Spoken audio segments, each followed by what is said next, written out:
You know the name of almost every famous soldier in history. Patton Churchill, Rommel Eisenhower. But the men who actually turned the tide of the Second World War?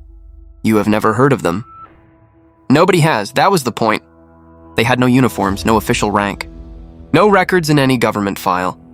If they were captured, the British government denied they existed. If they died, their families were told nothing. They were ghosts, and they were the most dangerous soldiers alive. For the next 10 minutes, you are going to live their story. Not read it, not watch it. Live it. Because that is the only way to understand what these men actually did. Somewhere in the North African desert, 1941, a British officer lies in a hospital bed, both legs paralyzed, career over. War over, or so everyone thinks. He cannot walk, but he can think. And what he thinks about changes the entire course of the war. He picks up a pencil. He starts writing, 2 pages. That is all it takes to build the most feared fighting unit in human history. His name is David Sterling, and in 1941, he does something no soldier in history has ever done. He breaks into British military headquarters, alone, uninvited. To sell an idea, that idea becomes the SAS, the unit that rewrites the rules of war forever. David Sterling is not the kind of soldier the British Army wants. He drinks too much, he gambles, he ignores orders. He is 6 feet 5 inches tall and impossible to miss in a room. His commanding officers call him a problem. His men call him a genius. It is 1941. The war in North Africa is going badly for Britain. Rommel, the Desert Fox, is destroying everything in his path. British bases burn, supply lines collapse. The Standard Army cannot stop him. Sterling believes he knows why. Too many men, too much noise, too slow. His idea is radical. Forget large armies. Send small teams of 4 or 5 men deep behind enemy lines, hit hard, disappear, strike again somewhere else. The Germans would never know where the next attack was coming from. The desert itself becomes the weapon. But the British military bureaucracy says no. Too risky, too unconventional. So Sterling does the unthinkable. He forges a pass. He breaks into British Middle East headquarters in Cairo. He limps past armed guards on crutches. Remember, his legs still barely work, and barges into the office of the deputy commander of the entire Middle Eastern forces. The general stares at him. Sterling drops his 2-page proposal on the desk. The general reads it and approves it on the spot. Sterling gets his unit, 67 men misfits. Troublemakers, soldiers who broke military rules but have a burning hunger for action. He calls the unit L Detachment. The name is a deliberate lie, designed to trick the Germans into thinking a full parachute brigade exists. The bluff begins before a single shot is fired. November 16th, 1941. The first mission launches. The plan: parachute behind German lines at night and destroy aircraft on 5 airfields. Clean fast. Silent, but nobody checks the weather.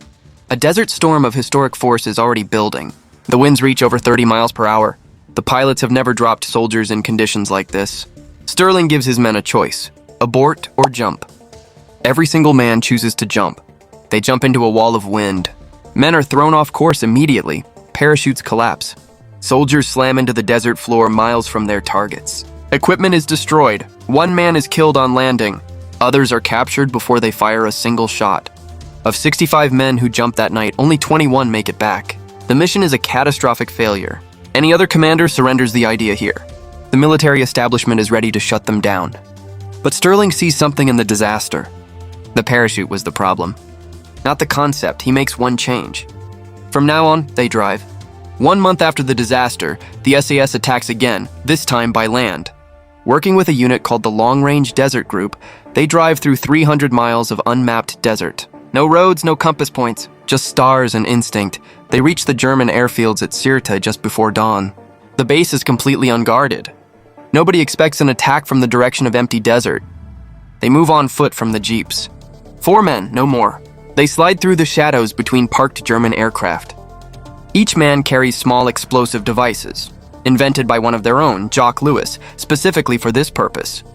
They place them silently on fuel lines and engines. Then they walk back into the desert. Calmly, without running, without firing a single shot. 20 minutes later, the airfield erupts. 60 aircraft destroyed, 0 SAS casualties. The raids continue, week after week, month after month, always at night. Always from the open desert, always gone before dawn. In the 15 months before Sterling's capture, his small unit destroys over 250 aircraft on the ground, dozens of supply depots, and puts hundreds of enemy vehicles out of action. Documentary Weekly Rommel, the most feared general in the world, becomes obsessed with finding them. He calls Sterling the Phantom Major. His own high command cannot explain how so few men cause so much destruction. The answer is simple: they are invisible. January 1943, David Sterling pushes too far. One raid too many. German forces intercept his patrol in Tunisia. He escapes on foot into the desert. They recapture him. He escapes again. They catch him again. He escapes a third time. They catch him a third time. Eventually, the Germans send him to Colditz Castle, the most escape-proof prison in all of Europe. The Phantom Major is gone, but the unit he created is not. Without Sterling, the SAS does not collapse, it grows. A new commander takes over, Paddy Mayne, a former professional rugby player from Ireland with a temper like a thunderstorm and a record for destroying more enemy aircraft personally than any other soldier alive. Under Mayne, the SAS pushes into Europe.